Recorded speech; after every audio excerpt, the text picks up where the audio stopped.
এরা দেখি অন্যকে লাগবে আহেন আহেন আহেন আহেন এই এদিকে আয়।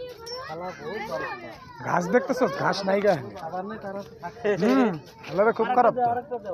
তার কাছে খাবার নেই তার কাছে থাকছে ওই মারুস কি লিগে আয় এইতে বদমাইশ খুব ওটির সিং যে আছে এই বেটা এদিকে আয় পাতাকে ওখানে বিক্রি করে না হরিণ তো দেখতেছি ভাই এক একটা হরিণ একটা লয়ে যেতে দিলি তো যাইতাম গেল এই পিচ্ছি এই শোন এই পিচ্ছি হন গা এনে কতটি মেয়ে দেখছিস এই তোফাজল ভাই কয়টা হরিণ দেখলা গনলা কই এই এদিকে আস নাকি এদিকে আয় হরিণ